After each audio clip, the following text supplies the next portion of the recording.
Today, September 7th, 2025, and welcome to the 452nd episode of the So Videogames podcast. Here on the show, I talk about any game at all, including new stuff, old stuff, and anything in between. My name is Brad Galloway. I'm the one-man host of the show, and I'm also the editor of GameCritics.com, a website that uses the full range of review scores from 0 to 10, while also offering full accessibility info on every review we publish. Hello. Hey, folks. How's it going? How are you doing this lovely Sunday? Oh, pardon me while I stretch. Big stretch. Oh, man. It's been a busy week, and gratefully, this weekend has been kind of chill. Mostly just been kicking with wife. We went down to a local grocery outlet kind of thing that caters towards restaurants, and we just were kind of looking around. That's really fun for us. We spend a lot of time cooking. I'm a pretty good cook. My wife's an amazing cook, and so we cook a lot, and it's fun for us to look at cooking stuff. We got some really kind of just fun items. We got a big box of 128 ice cream cones. It was huge. It was as tall as I was. Are we going to eat 128? No, but it was like super cheap, and the chickens will eat the leftovers. We got a giant bag of Bavarian cream, which I will stuff into things, many, many different things. Cream puffs, dessert stuff. I don't know, whatever. We bought a bunch of drink mixes so we can make like lattes and everything. It's fun for us. We haven't really done anything fun for a while.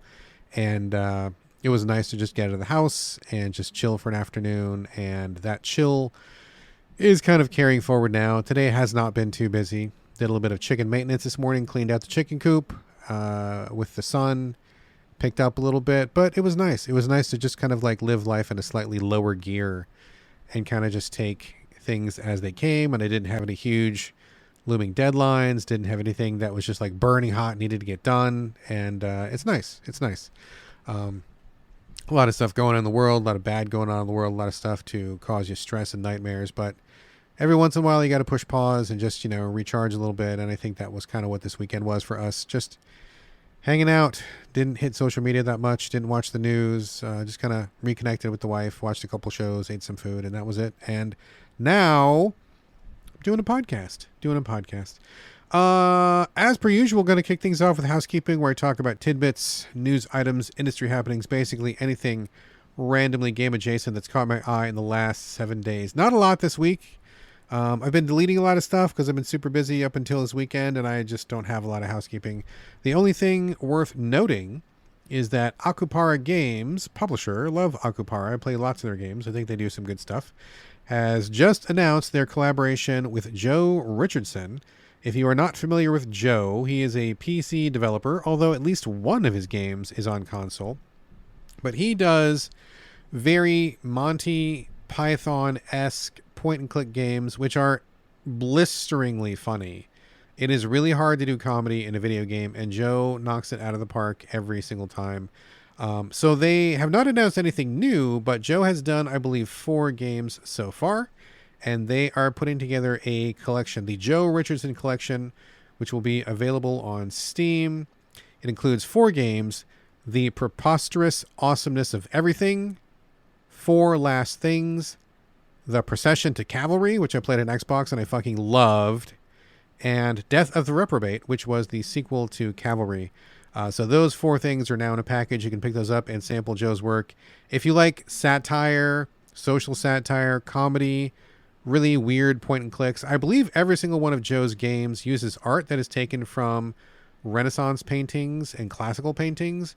So he kind of repurposes those images in really funny ways. If you have never played a Joe Richardson game, you really owe it to yourself to do that. It is good stuff. So check it out. The Joe Richardson Collection. It should be available on Steam by the time you hear this. In slightly more disappointing news, I don't know if you've seen lately, but there was talk about, gosh, I don't even know how it started. Some people in Australia took credit for this, although I don't know if this is true or not. But basically, people were making a stink about adult content, adult video games, adult stuff in general, websites and whatnot. And apparently, somehow people have convinced the cash transaction people, like the credit card people, the debit card people, people who do online transactions, that they should not take any transactions would have to do with adult material. So big problems with this. And this is just backstory. I haven't gotten to the main point of the story here yet. But if you didn't hear about this, it's going on literally right now, where credit card companies have stopped processing, and they said they will not process things for businesses which do adult-oriented transactions. And so that's like Steam. I think Itch was involved. Like basically any online store for anything. So if you sell anything adult-oriented, if you did not stop selling that stuff, Visa, MasterCard, American Express, I mean, I think PayPal was there, whoever else, like all those electronic dudes who process billions of transactions per day said they were not going to transact anything unless you got rid of that. So that is hardcore censorship on a number of levels, right? I mean, I'm not going to get into the whole thing right now, but if you believe in freedom, if you believe in a person's right to decide what is right for themselves, if you believe a consenting adult has the right to purchase something made from other consenting adults, willful transaction between two people that is harming no one, this is a problem. And this is a very slippery slope, because who decides what is appropriate to sell and what is not? This can very easily lead to banning all sorts of stuff, banning any LGBTQ material, whether it's explicit or not, banning anything that has to do with pregnancy information or, birth control information, anything like that. And who knows what's down the road from there. So it's a really dangerous precedent to set. And I think we need to reverse it ASAP. The reason I bring it up now is because it's been in the works for a while. And I just noticed yesterday that basically 90% of anything that I had wish listed that was adult oriented is gone. I do occasionally play the adult oriented game. Nothing wrong with that. I'm a consenting adult. I buy games from other consenting adults, and I recover them on the show sometimes.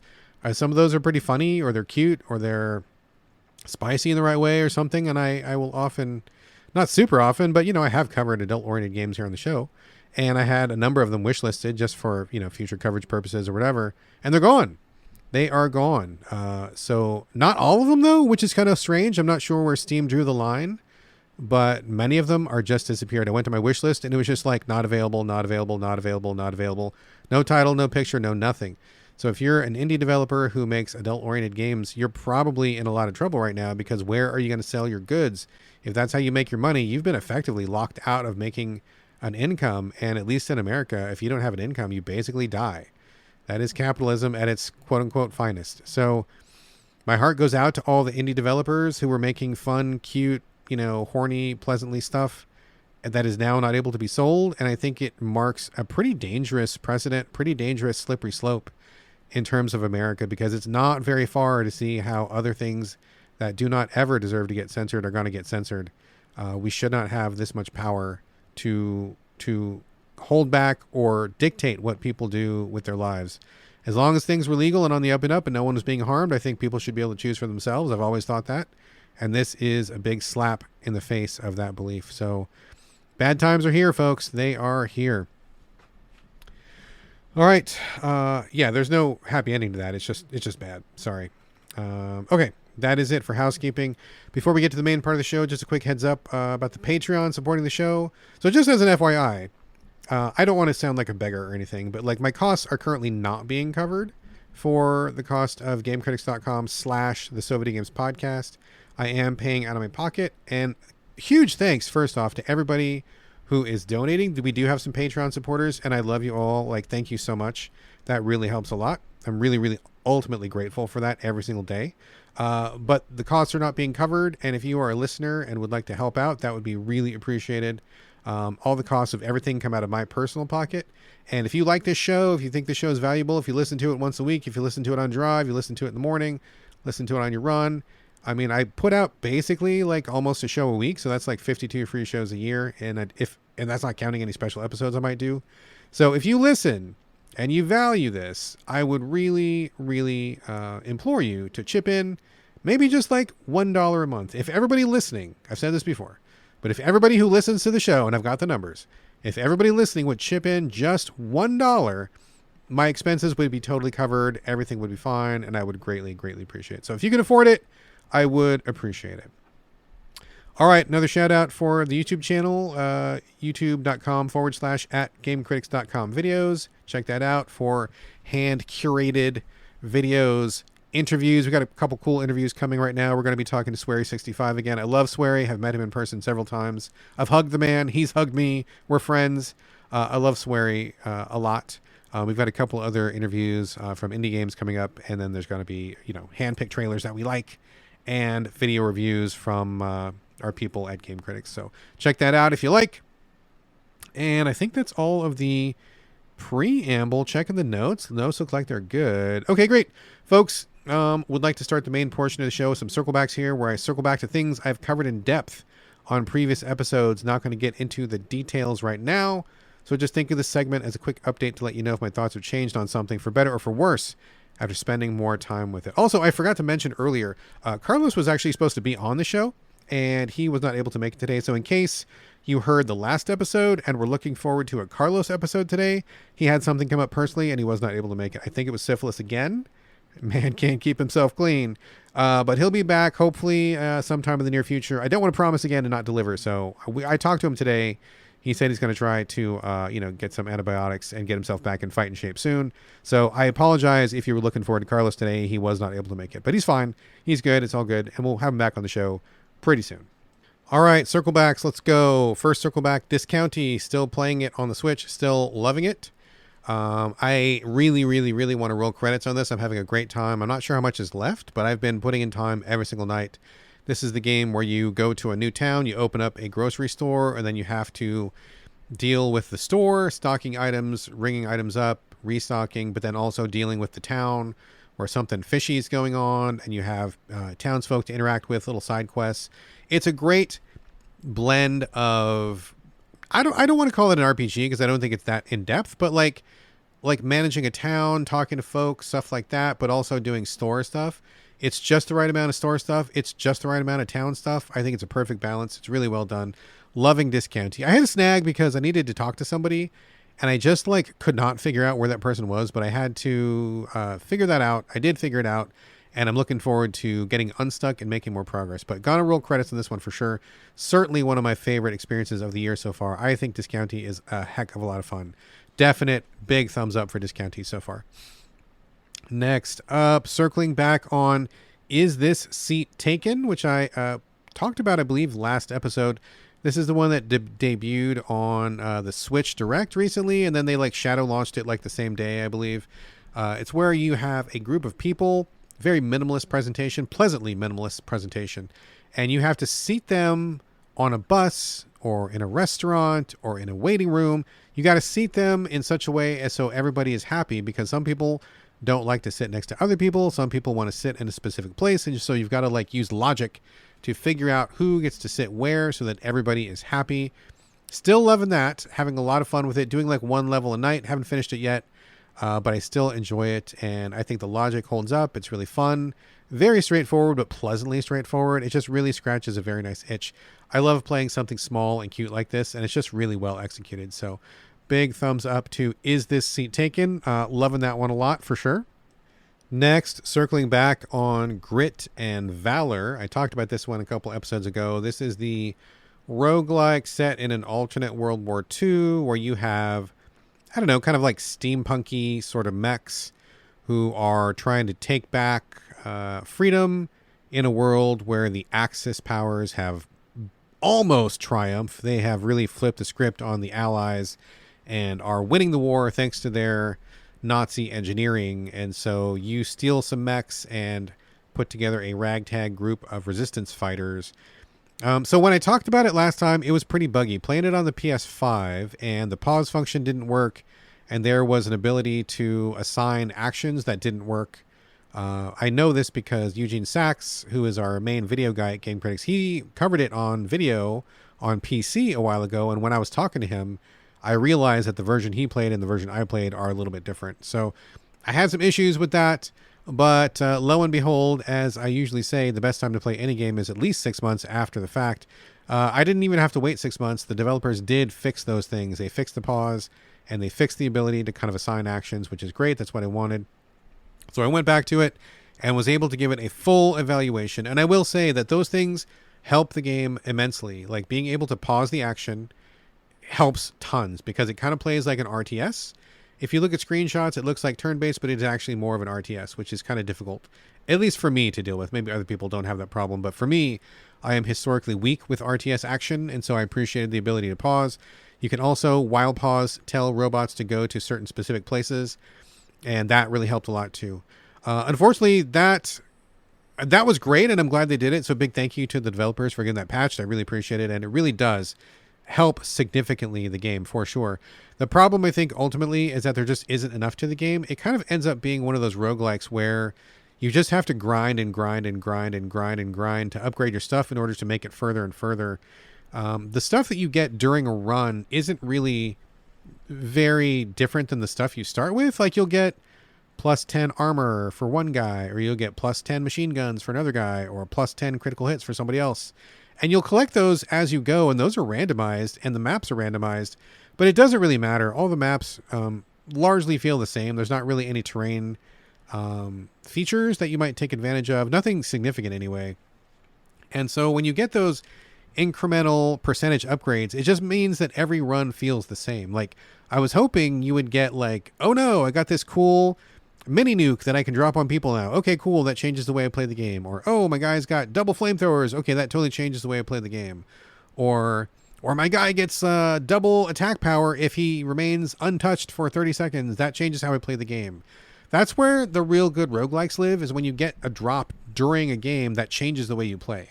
That is what I live for with roguelikes. And this is one that does not get it. This feels very grind heavy, where you just feel like there's no way you're going to be able to make it, and you're going to just like play as long as you can. You're going to get some resources, go back to base, slowly, incrementally upgrade things, and then go back and try again, get a little further, get a little more currency, go back, upgrade, and then try again. That is the worst kind of roguelike. It is not a good progression.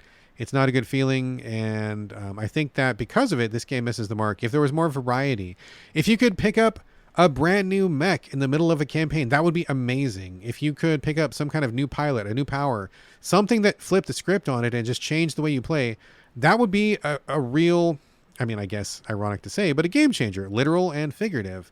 But each match just feels too similar, and there's just like this really slow glacial progression. So unfortunately, the cool mech designs and the cool idea, it was not enough. I think they really needed something more spicy in the gameplay department, and it's just not there. So that's kind of a bummer, but I am glad they fixed it. It's like way more playable now. So props for that anyway. I appreciate it. All right, last circle back of the show, Lords of the Fallen 2.0, playing it on Xbox Game Pass with my wife in the shared campaign mode. We finally fucking beat this game. Oh boy. This is a Souls-like from CI Games and Hexworks. They have done a couple of other Lords of the Fallen games. I think this is Lords of the Fallen 3, I believe. But they actually called it Lords of the Fallen, and then they did a 2.0 because it was so messed up and janky. They had to like do a bunch of improvements to it. So even though it says Lords of the Fallen, you know, parentheses 2.0, it's actually, I believe, Lords of the Fallen 3, if memory serves. Finished it, rolled credits, played the whole thing with the wife. Now, full disclosure, I would not have finished this game if I wasn't playing with my wife. That was a huge motivator. It's fun just to play with her. We play every Souls experience possible together because we are a good team and we just enjoy that kind of gameplay, so that's fun. So most of my enjoyment came from playing with my wife. If you are not playing with my wife, you probably won't enjoy it as much as I did, which makes sense. Now that I've done everything and can look back on it, I think there's a couple good things about it. I think they did some cool quality of life stuff. The ability to restart at New Game Plus 0 was awesome. I think every game should be able to do that. And what that means is at any point in 2.0, you could say, you know what? I got to just start over, but I'm going to keep my levels, keep my gear, keep my spells, keep all my items, and just start over from scratch. That was huge. We actually did that because we got about a quarter of the way through the game, and I felt like, you know what? I didn't search enough stuff. I don't like my build enough. I want to go back, but I don't want to start from scratch.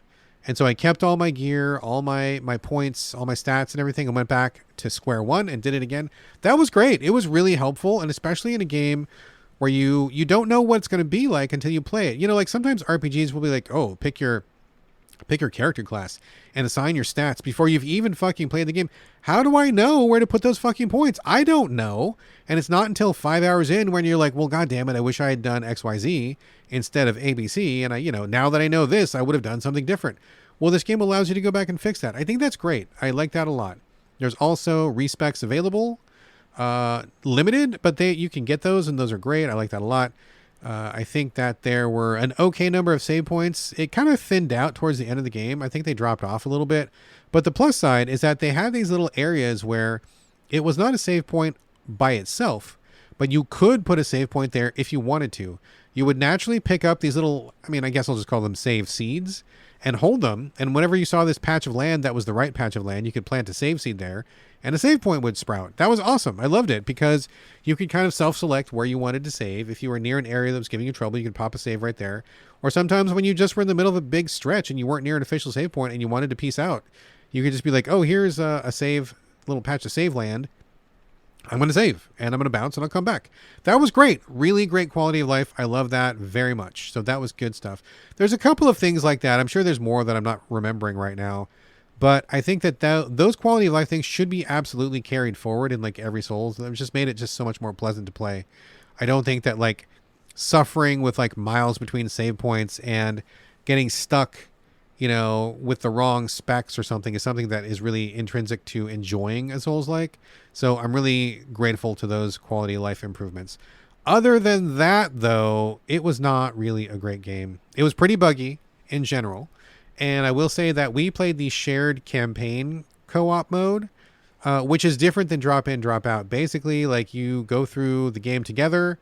You can only be no more than one boss apart, no more than one boss ahead or one boss behind your partner so that the game can keep you together. It was glitchy. There was a few problems. For example, I would join my wife in her campaign and we would share the campaign. Every time I was done and I would leave her campaign, the game would put me in some random ass fucking place. Like we would go back to the hub because I wanted to be back at the hub, and then she would close the game, and then when I restarted, I would be like in some random area, like in the middle of nowhere, like nowhere near a save point, just like stuck, you know, like around enemies or like in some unfriendly territory. I'm like, why does it keep dropping me off in enemy territory? I don't understand that. That was fucking weird. A couple of bugs happened. Certain things changed, and yeah, I mean, but it was good. I like that a lot. I wish more people did that. I wish more games did that. They clearly know that Souls players like to play together, because we certainly do, and just making it easy was really, really appreciated. Other than that, though, I don't really feel like it brought much to the table. I mean, these guys are clearly huge Dark Souls fans, because a lot of the game felt like it was taken from FromSoft. There was areas that I'm like, oh, this is that place from Bloodborne, or oh, this is that place from Dark Souls, and a lot of the character designs were pretty edgelord, like dark armory kind of stuff. A lot of the bosses were just, you know, they were like, whatever, they were fine. I mean, I'll give them credit where credit's due. None of the bosses were crazy hard. I mean, a couple of them were pretty difficult, but like not like crazy FromSoft hard. And maybe part of that was because we were playing in co-op the whole time. So that probably helped having second person. But I felt like the difficulty was fine all the way through. The curve was fine. But a lot of stuff was just really weird.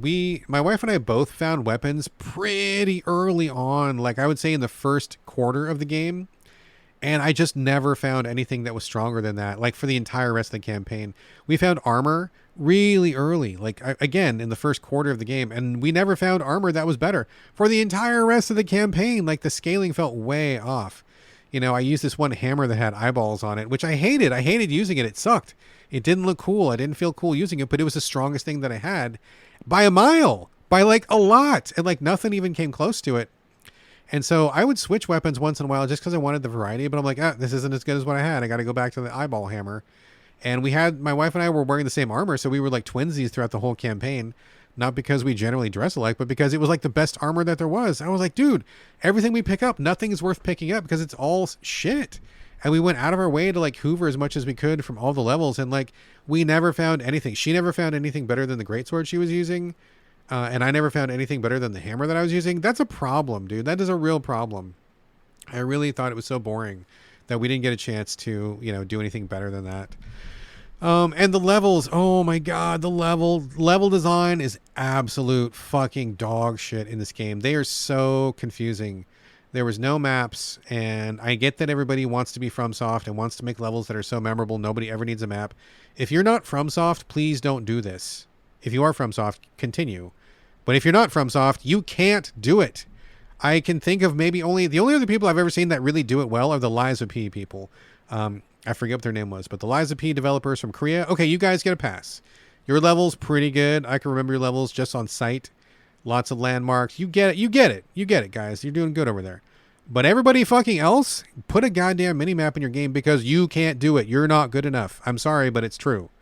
Like, these levels were so fucking confusing. We were going back on ourselves and, like, couldn't remember where we had been and where we had gone. And, like, the progression was absolutely fucked. It was like we would get to a dead end somewhere and have no idea what else we needed to do. No idea where to go.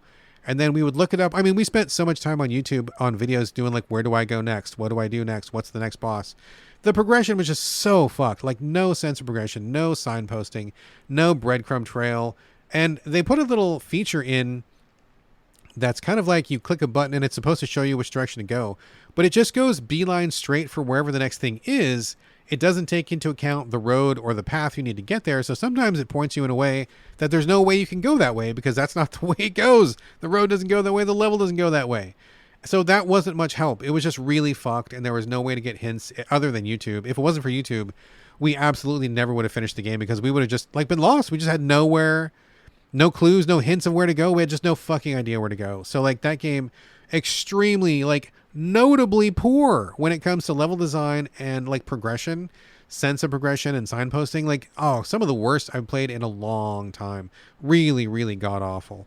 So, I think it's worth playing for a minute on Game Pass just to see some of the improvements they do. But overall, it's just a really kind of a Me Too Souls game. Doesn't really add much. Doesn't really bring much new to the table. It seems like it's kind of cribbing off of FromSoft's homework and not really adding any of its own flavor. So I can't say that I enjoyed it. I enjoyed it because I played with my wife. But, like, as a game itself, if I'd played it by myself, never would have finished it. And yeah, it just, all three of the endings sucked. We got one ending, we YouTubed the other two, and we're like, boy, they all sucked. That's terrible. They were all terrible. I will give props, though. The final boss encounter was pretty cool. That was actually an idea I've actually never seen done before, I don't think. And so that was pretty novel. I appreciated that. Last boss was pretty neat. Otherwise, yeah, it's just like, oh, man, this really short in inspiration and really big on loving Dark Souls. And if you just want a Dark Souls little brother or a wannabe or a tag along, that's what this game is. It does not bring enough to the table, but finished it. So I guess there you go. That was Lords of the Fallen 2.0. All right, let's get into the new games, stuff I have not covered before. We got another full slate today. First up, Otherwar. This is a pixel-based indie game where it is a tower defense, a just straight up normal tower defense game. Small game, small budget. I'm guessing it's probably a small team, where you play an angel who is trying to prevent the forces of evil from getting into the gate of what I assume is heaven. It is the textbook tower defense game. Nothing wrong with that. It is just textbook tower defense. You have little paths where enemies are going to be coming, and then you set up your towers. You've got a couple different flavors of tower, as you might expect. And then the round starts, the bad guys come in, towers shoot, and this is an active tower defense, I will say, and those are my favorite kind, where you are not stuck using only your towers. You can fly around with your avatar and shoot people to kind of supplement areas which do not have enough tower coverage. I like that. I like that feeling of being able to help out a little bit and take an active role, so that's good. It is totally fine. It is totally fine. There are no surprises here. There is a progression based on currency you earn in the levels, and you probably will have to do some of the levels a couple times in order to get enough currency to get the better powers, better shooting, better defense, better abilities, etc., etc. It's all pretty straightforward. Graphics are cute, but they're pretty straightforward as well. Not super notable, but they get the job done. I think the only thing that I would really let the team know about is I think that some of the levels feel too long. It does feel like some of those levels get a little bit arduous, and I think the progression is a little bit too slow. For how simple and straightforward a game this is, like, it is just tower defense, like textbook tower defense. For how simple and straightforward it is, it would be great to just play through it like in an afternoon or maybe like 2 days max. But I feel like the progression has been throttled a little bit to make you get more hours out of it than you normally otherwise would.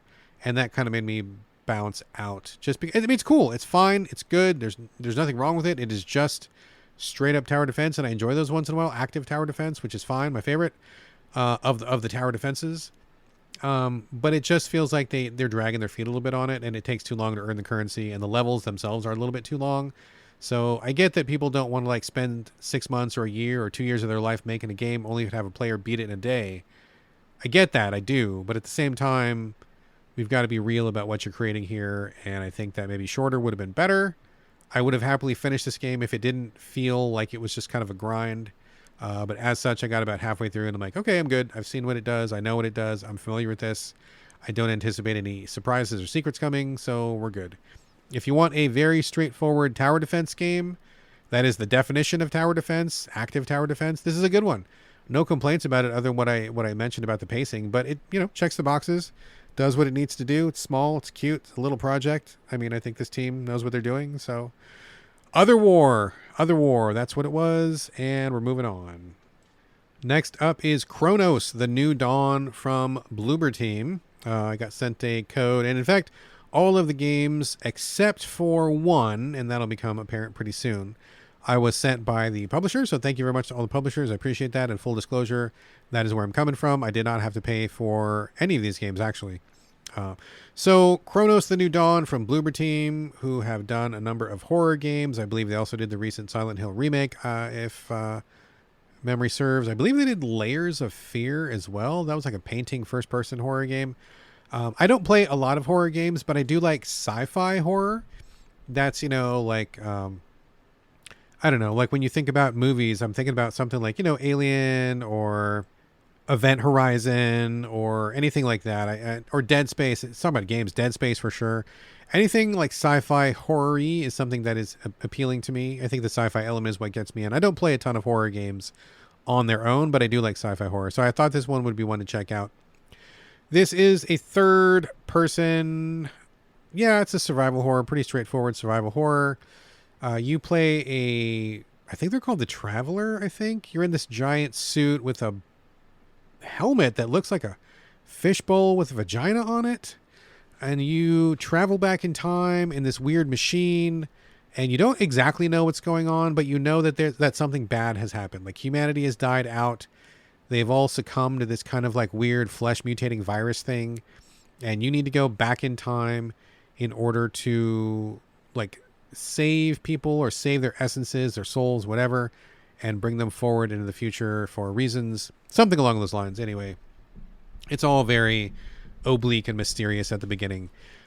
So you start the game, you go into this like ruined future after your time travel trip. You get there and you're clunky and chunky. Like you're in this giant suit. It almost feels like you're like a big daddy from like BioShock, where you're kind of walking around, you're heavy, you've got weight, and they give you this gun, this like piddly ass little pea shooter that shoots really weak bullets. It can be charged up to shoot slightly less weak bullets. And then it transforms when you do a melee attack. You can punch and the gun transforms into like brass knuckles, which are also super weak. And you can do a stomp exactly like out of Dead Space, which is cool because Dead Space is pretty cool. So that's the beginning premise. And then you kind of walk through these fairly linear areas. They open up a little bit as you go, but you kind of walk around. The path forward is pretty straightforward and clear. You'll hit like, conspicuous debris that you can't cross, or sometimes there was a couple invisible walls where I couldn't go forward, and you just kind of walk forward and take in the ambiance. This game is dark, like literally visually dark as fuck. It's really dark. I cranked up the brightness like a ton because I'm like, dude, I don't need to be staring at a black screen. I get that it's spooky. I get it. I do. But like also like I just need to see the screen, and I'm playing a video game and I don't want to work my eyes that hard. So I cranked the brightness hella far up so I could see things. That helped a little bit. So you walk around and there's a ton of notes to pick up that you're just reading, and boy, do I fucking hate reading notes. That is like so tired and so over and so done. Like I don't mind reading notes when they make sense. Like if you're going to, let's say you're going to a scientist lab, you need to find out what happened to the scientist. You get to the lab. Of course, the scientist is going to have recordings and videos and notes. That's what science people do. But like if you come to my house, I guarantee you're not going to find Post-its talking about like whatever. There's not going to be files for you to read. There's not going to be documents laying around. There's not going to be a video recording of me talking to the video recorder. You're not going to find none of that shit. And I think in general, people don't do that. So I get that in this particular fiction, it was a apocalypse happening and people were dying and all that stuff. But still, it feels like too many notes, and it is just so old and tired to tell a story that way. I'm over it. I am so over it. So you do that. You find some locked doors that you need keys for. So you like walk around and find keys. Sometimes they're actual keys, which is weird because sometimes I'm like, dude, I'm in this giant suit. I feel like I should be strong. I bet I could just kick this door down. I bet I could shoot through it, but you can't. And so like you get stuck by stuff that is just like, you know, you kind of just breathe a sigh and go, oh yeah, okay, locked door. Okay, got it, whatever. So you find keys or items that function as keys. In some places, it's like a fuse. Maybe it's an actual key, whatever. So you kind of do that stuff. And then every once in a while, you will come across one of the enemies. I think they're called orphans in this game. Where they look just like meaty, gross zombies. I mean, they're gross looking, but they're not especially like creative or original. They just look like generic horror game bad guy. And so you shoot them. They're all fucking bullet sponges. And of course, ammo is like super limited. But your guy is chunky, and a lot of the areas are small. You can't really just like run and gun and dodge past them. You know, like in a Resident Evil or something similar, like your guys usually can juke or they can run. And so if you're in the survival mode where you're trying to conserve ammo and conserve health packs, and you don't want to fight everybody, you usually have to like run and dodge. Like you lure a zombie to the left and then you juke right. Or you just like dash down a hall and skip everybody who's in the hall if you need to. You can't really do that in this game. Like you can dash a little bit, but like you just get caught. Like you can't run past people. And it feels to me like you've got to fight every encounter, but then you run out of bullets really quickly. Your gun is so weak. Everybody's a bullet sponge, and like using melee to attack sucks. It really sucks. Like you're so weak. I mean, I'm weak in real life, and I feel like I could hit harder than this person in this giant mech suit, right?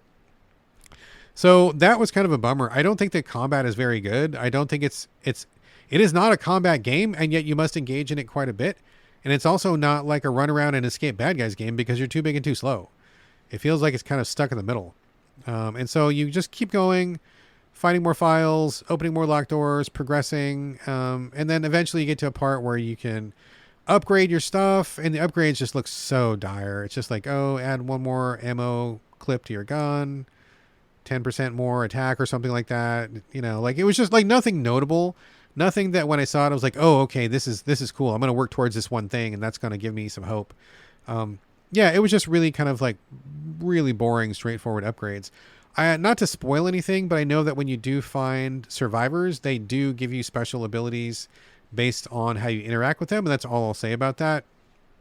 But not enough. I feel like this game is caught in a no man's land. Like it is not interesting enough and thinky enough.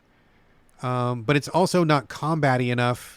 And it's kind of just like in the middle, and I don't really know what it's trying to do. It really feels like kind of a downgraded Dead Space, except in Dead Space, the shooting was more interesting because you had a number of weapons and each weapon functioned differently.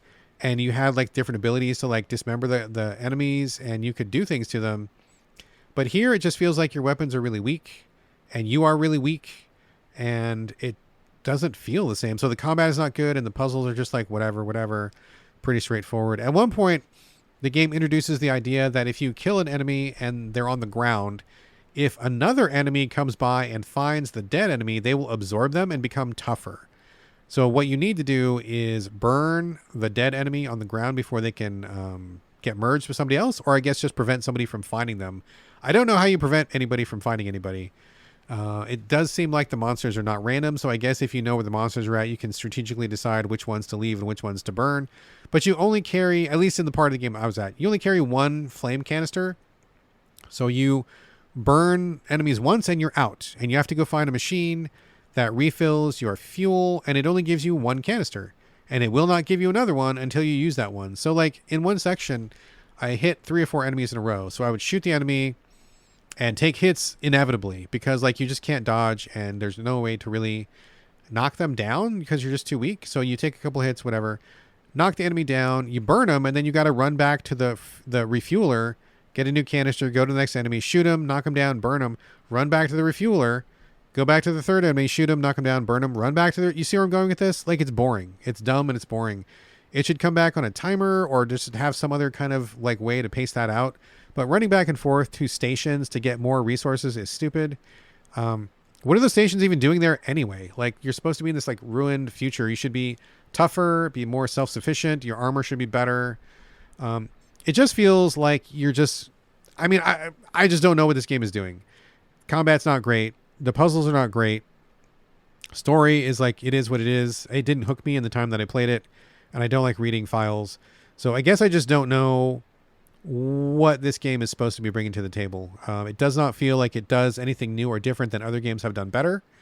And I didn't play long enough to get like the whole entire story unfolded, which maybe that would have helped, but it would have to be a pretty fucking incredible story to make up for this kind of like bog standard gameplay. So disappointing overall. It's beautiful. I mean, it looks great. The graphics are nice, but you know, if I want sci-fi action, I'll go play Dead Space or something. Or if I want a little bit more survival horror, I'll play a Resident Evil.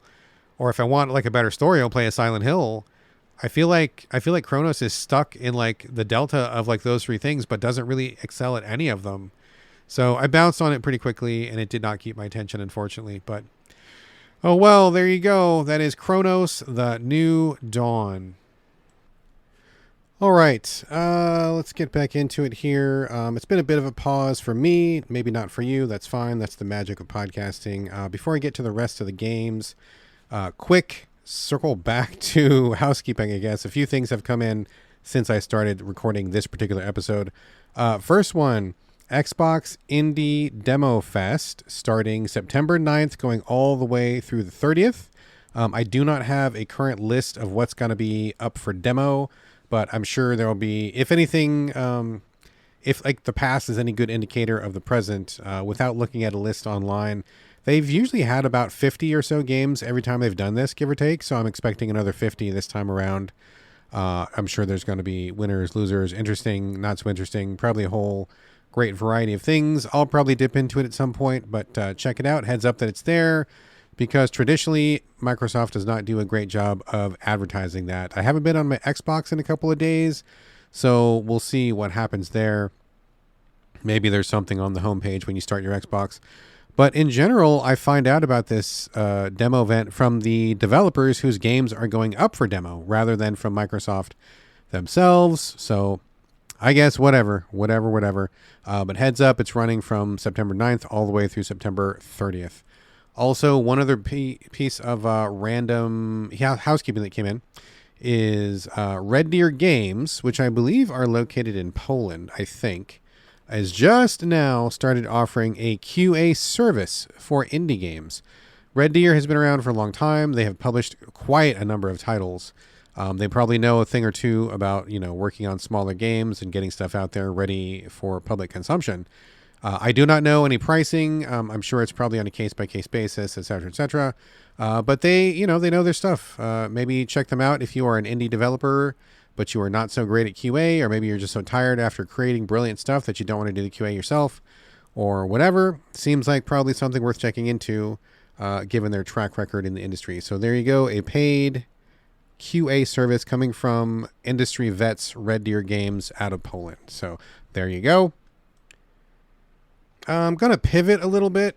I actually had 3 other games to talk about, but through the magic of the internet, Carlos, who I believe was supposed to be on this episode, reached out and said that he will be available this coming Sunday. So I'm going to kind of put a pin in the other couple things that I was going to talk about, just so I can save something and have something to contribute to the show coming up soon. So I'm going to stop this episode a little bit early, just in preparation, because I don't think I will have a lot of time to play anything new between now and then. So apologies for the shorter than usual show, although it's coming out later than usual. But on the plus side, you will get another larger than usual show sooner than usual, because Carlos will be here quite soon. So in the meantime, let me wrap with one more game, do the closing bits, and then we will get out of here and slam bang. Before you know it, you'll have another episode up way quicker than you had this one. That is a guarantee. Final game I'm going to talk about tonight is Hollow Knight Silksong. Not a lot to say on it, just heads up. This isn't some kind of spoiler cast or anything. I have not completed the game. And I don't think I will, honestly. Let's talk about it. I mean, it's been delayed for 7-ish years, something like that. Let me give you some backstory with the original Hollow Knight. I did play the original Hollow Knight. I heard a lot of people talking about it. It seemed like it was the it thing back then. Jumped in. Souls-like Metroidvania set in a bug-themed world. Very well made, polished, very confident kind of type of title. Finished the main game all the way, not even just the regular ending. I got the full super secret with that fucking ass hard true last boss. I did all that stuff. Did everything that was in the main game. I did basically like 100% of it, the main game. That was fine. A lot of frustrating moments. It was a pretty tough play, but I thought it was great. Respected it. Good time. Got to the DLC and bounced. I thought the DLC was way too hard. I mean, even after beating the true last boss, which I thought was just like, oh my god, a boss and a half. The DLC stuff was it just felt like it was a bridge too far for me. I just did not need anything that difficult. I thought Team Cherry were taking it a little, further down the difficulty curve than I wanted them to. So I did not finish the DLC, but did everything in the main game. Fast forward 7 years, here we are. Hollow Knight Silksong, the game that so many people have been looking forward to. It's on everybody's lips. Everybody was excited for it. It was so popular that it crashed. What was it? It crashed the Steam store. It also crashed the Switch store, I believe. It crashed a couple of stores. And you could see on internet tracking devices that it was basically killing the internet because so many people were jumping in to download as soon as it became available, which is great. I think that's great. I celebrate Team Cherry for this, obvious victory. I mean, I think most recent numbers that I saw was that the original Hollow Knight ultimately sold about, I want to say 12 or 14 million copies, which is great. Although, interestingly, if my information is correct, the vast majority of those copies were sold in preparation for Silksong. Once they announced a date, apparently they had a huge spike in sales. From what I understand. And so a lot of the sales, even the majority of the sales, came right before Silksong dropped, which is interesting. A lot of people getting ready for this new one, which is cool. I think the original Hollow Knight is definitely something worth playing, for sure. So here's Silksong. Ended up buying it. From what I understand, Team Cherry sent out very few review codes. We didn't even get offered one. Most of the other reviewers in my circle who generally would get a code for something like this didn't get one. And honestly, I mean, I can see why. Team Cherry didn't really need to sell this. It sold itself. All these years of anticipation, really well-known title. Previous title was really well received. Makes sense. They wouldn't have to do much. It just sold itself. That's great. So I paid for the copy on PlayStation because I did not want to play it on the Switch. And I jumped in and I thought that was fine. It runs fine. Looks fine. So what do I think of it? I mean, it's more Hollow Knight. It is. I guess... It's good. It looks great. It looks just, very confidently animated, nice art style. Some of the songs are quite good. A couple of them I think are okay, but many of them are quite good. Some of the music and atmospheric stuff is really nice. Control's fine, although there is a weird diagonal thing going on when you down strike. Apparently, you can fix that later by equipping a amulet or something like that. But in the beginning, it's a really kind of a weird motion to have. But it's fine. It is exactly what anybody might have thought it was. It was just more Hollow Knight. And I don't mean that to be negative, but just they did not reinvent the wheel. They didn't do anything completely drastically different, at least from the part that I played. Full disclosure, did not play very much. I think I played ultimately maybe 2 or 3 hours of it. And then I was good. So from that little tiny slice of what I saw, seemed like more Hollow Knight, which is great. If you are super in the mood for that. Why did I bounce, you may ask? Well, number one, I think part of it was just me. I think the vibes were not right. I just wasn't in the mood for another Metroidvania. I feel like I've been playing a couple of them recently, and that's not a genre I'm super in love with. It's not something I can play all the time. I play maybe 1 or 2 of those per year. And I've already done more than that this year, I think. And so I'm kind of good on the genre. That's no fault of Hollow Knights. Or Silksongs, I should say. The other reason I kind of bounced was just it just felt a little bit too hard for where I was at in my life right now. The character, what is her name? Hornet? Hornet has the ability to heal herself fully after executing a couple of melee attacks on enemies in the area. So she'll be, down a couple hearts. You run around, don't get hit, whack a couple of, little goons that are wandering around, fill back up your silk meter, and then you can fully heal yourself, which is great. I think that's a cool thing. But I think to kind of make up for how strong that is, they have really doubled down on the difficulty of some of these enemies. Some enemies do I guess I don't even know how to say. You start off with like what, like 5 hearts or something, 5, 6 hearts, something like that. And like the littlest, weakest guys hit you for 1 heart. And the bigger, like not even big guys, I'm not even like bosses or anything, but like regular enemies will hit you for 2 hearts, which means, okay, you're actually taking a lot more damage than you think. You can win it back by hitting them and, restoring your life and all, it's fine. But like after a certain point, I was just feeling like, okay, this is kind of punitive. I don't really need it to be this hard this soon. I feel like my attack is really weak. The couple of bosses that I beat felt like I was whacking them with like a wet pasta noodle. Did not feel like it was very strong. Did not feel good about what I was doing. Of course, it's a Metroidvania. Of course, you're going to power up. Of course, you're going to get new moves. I get it. I know how this works, right? But I just didn't need it to be so aggro so soon. I will also say the runbacks to bosses are a pain, where you have to go back and get your, your souls that you drop or whatever. If that stay in the boss room, which is dumb. They should be outside the boss room. But beyond that, like, I want to just try a boss over and over. And the bosses I've seen so far, I haven't even gotten to like the hard ones, the ones that people talk about that I've seen. Just the ones in the first couple hours who are, I'm sure effectively nothing. But like, even when you're kind of practicing those and you're working up to them, getting killed and then going back a distance to just run back and try again is like so old school, dude. Like there should be a save point, like literally outside of every boss room. I mean, that's just wasted time. You've already gotten to the boss.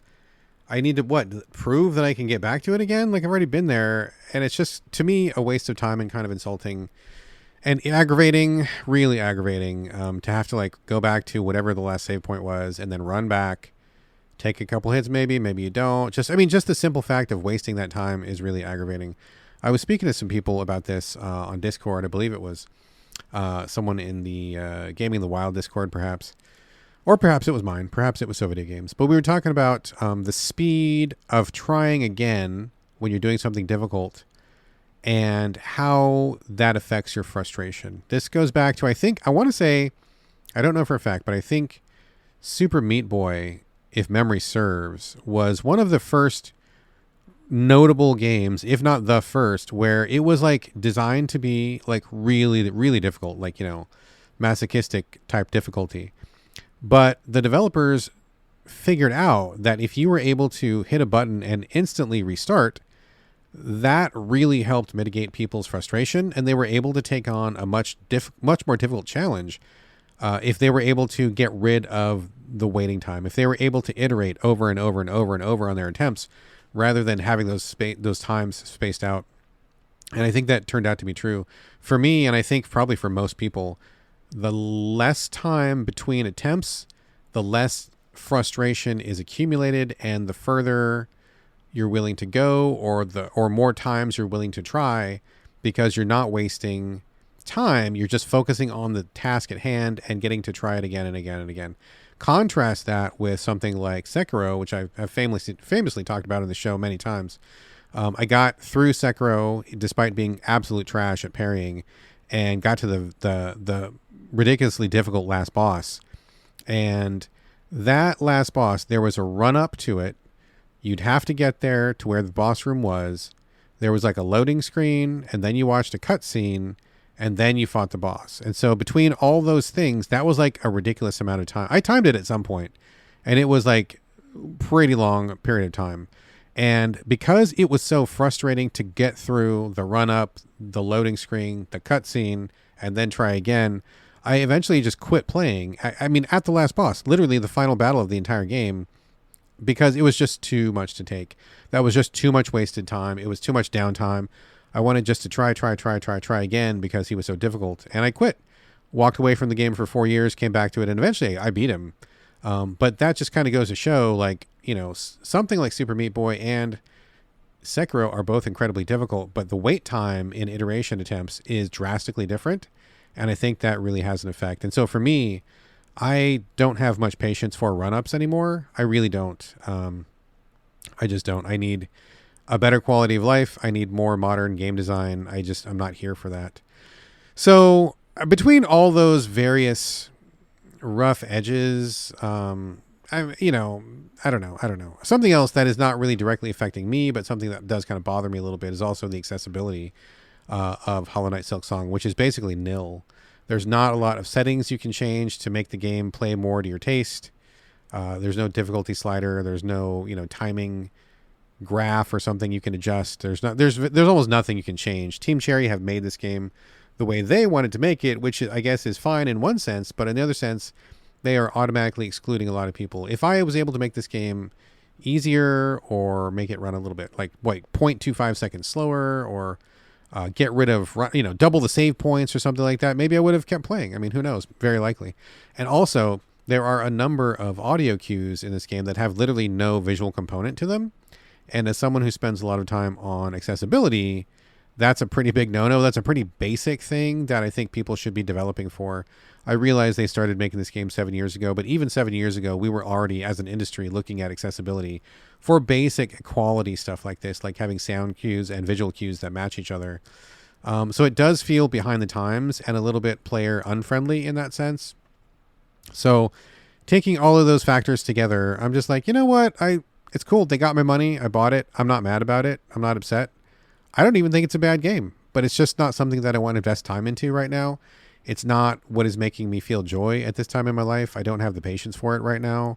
And I have a cajillion other games that I can play, and I would be more interested playing something that I felt like my time was better spent and that was giving me more joy. And that's about the long and the short of it. A couple 3 hours and I'm good. I don't think I'll be coming back to it, honestly, unless maybe maybe if they patch the fuck out of it at some point, make it a lot easier or increase the number of save points or something, or who knows what, I don't know. But whatever. I mean, Team Cherry made the game they want to make. That's great. I don't agree with their choices. I think their choices are a little bit outdated and a little bit hostile, and they are not very inclusive. And so I'm just going to go play something else. Simple as that. No ill will, not mad. It's not even, it's kind of a criticism from an accessibility standpoint, but it's not like I'm sitting here saying their game is trash. That's far from it. It's not what I'm saying at all. But I am saying it's not for me at this time, and I'm just not going to play it. So there we go. That is Hollow Knight Silksong. I believe Carlos has been playing it, so we may talk about it again on the next episode. All right, folks, that is it. I'm going to put a pin in the other games that I had. I think 2 more games to talk about. We'll get to those soon because I will be recording the next show very soon, and that one's going to be a pretty quick one and done.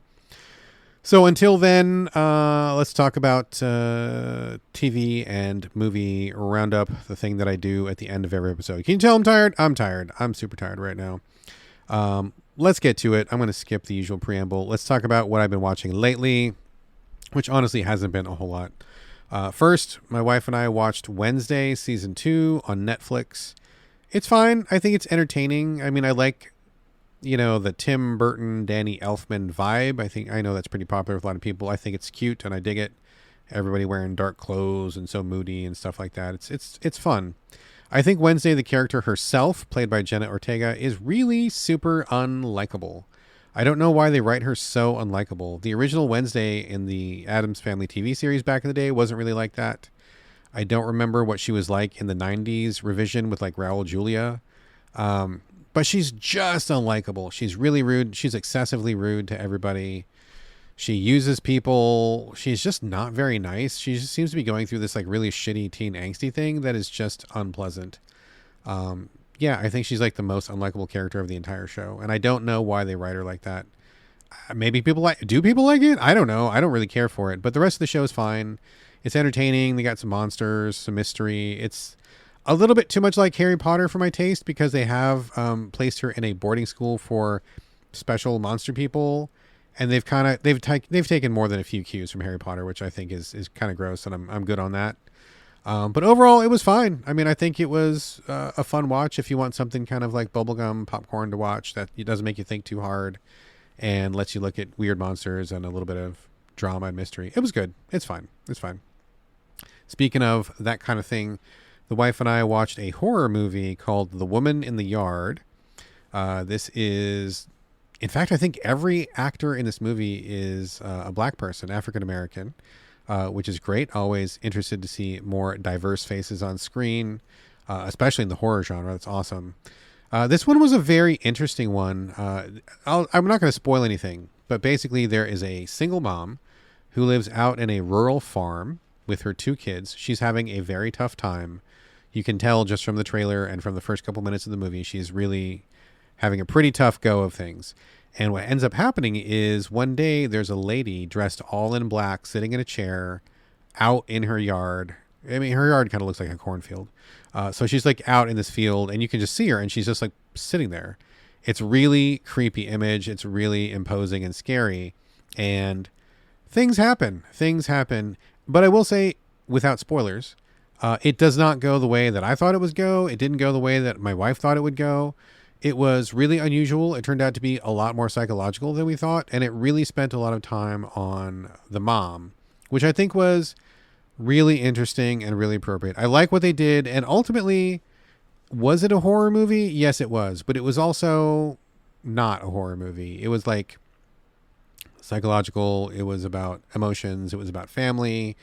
It ended up being a lot more cerebral than I thought. And I think that my wife and I both really appreciated it. We were ready for just like jump scares and, bloody slashings in the cornfield, but that's not at all what it was. And I think we were both really pleased with what it ended up being. So I think it was really good. It was really good. If you're not a horror fan, maybe give it a try anyway. I don't really think it falls squarely into the horror tropes. It's more about this mom and her family and about what they go through. And I think not to be all like A24 or anything, but I think that the lady in the cornfield who is spooky is a little bit more of like a, kind of like symbolism or something rather than your traditional guy in a hockey mask kind of a thing. So not trying to give away too much, but I think it's definitely worth a watch. Hopefully something I've said has triggered your curiosity and you'll give it a look-see. I believe it's free on Hulu. I'm not sure where else it is, but you can catch it there if you've got Hulu. Final thing I'm going to give a shout out to is the Great British Bake Off is back. And oh, thank God. It is the only thing keeping human civilization together at this point. Really have missed it a lot. My wife and I love the Great British Bake Off. It is just so warm and comforting and safe and fun. And it's like a giant pillow with a British accent you can just jump into and sink into. And you get to see the funny goof ups and the really delicious looking desserts. And everybody is, it's a competition, but it doesn't feel like cutthroat. It's not an American style thing. Paul Hollywood with his piercing blue eyes is there, but he's also friendly and he's not really yelling at anybody like Gordon Ramsay. And you've got Noel making jokes and Allison being kind of cute and Prue, who is just kind of there to be like, the lady who's kind of, the grand dame of the whole thing, I suppose, and giving her advice and being very advisorly to everybody. It's just like the most comfortable thing in the fucking world. And I love it, and my wife loves it, and god damn it, we need it so bad. I want to watch it. I want to watch like 4 hours of that, like literally every day. So very, very warm welcome back to the Great British Bake Off. I cannot get enough of it. Seriously, not a joke, not ironic. I am being dead honest right now. I love that show so much, and I need more of it. All right, folks, that is a show. Before the closing music, I would love for you to leave reviews, share the show on social media, and most important of all, please recommend Videogames to your friends, because nothing beats good old word of mouth. Also, would love to get your questions and comments. Hit me up directly, sovideogamespodcast@gmail.com. Hit me up on social media. You can find me on Instagram at Blue Sky. It's my name, BradGallaway, all A's, no O's. You can also talk to me directly in the Soviet Games Discord, which is totally free of charge. Just drop me a line through any of the channels I just mentioned, and we'll get you on board to continue the conversation. And I love to chat with people in Discord. I welcome people to come join. It's really fun. We've got a cool group of folks, and it's just a good thing to do. Also, if you would like to support the show and help with the cost of running this podcast and also the cost of running GameCritics.com, you can do that over at patreon.com/the Soviet Games Podcast. Every single dollar helps, and €1 helps that much more. And BT dubs, if you cannot support the show financially, I understand that. No problem at all. You are still more than welcome. Love to have you listening. That's all good. But you could leave a review. We have been going through a little bit of restructuring behind the scenes. Over the years of running like the Game Critics podcast, which is now no longer running, but we've got some archive episodes up. And then we have this podcast, which started with Corey Motley, the original co-host, and then transferred over to Carlos Rodella, who was the former regular co-host. Now he's like the infrequent co-host. All the years that we've put into the show, various things have happened. We took the show off of SoundCloud, and that messed us up because it screwed up how the RSS flowed. There was at one point, there was a weird Apple hiccup, and that kind of duplicated the show for some reason. Not really sure why, but there ended up being a couple feeds. So we're in the process of getting it all cleaned up. I mentioned it earlier, but I've hired somebody to kind of help me navigate all of the different technical stuff to get it all unified and clean. But in the meantime, if you're hearing this episode, number one, thank you for listening all the way to the end. But number two, that means you're listening to the right feed. So if you could do me a huge favor and like drop a review on this particular feed, wherever you're listening to it, that will really help us out, because that means this is the one that gets risen to the surface.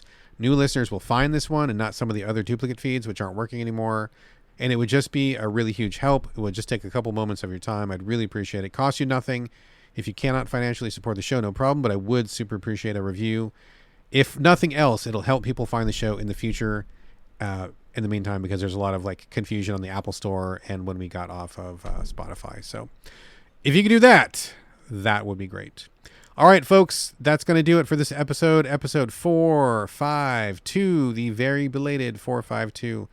Really appreciate listening. Really appreciate your patience. Thank you so much for being here. You are great. You are great. Thank you so much for joining me here on So Videogames Podcast.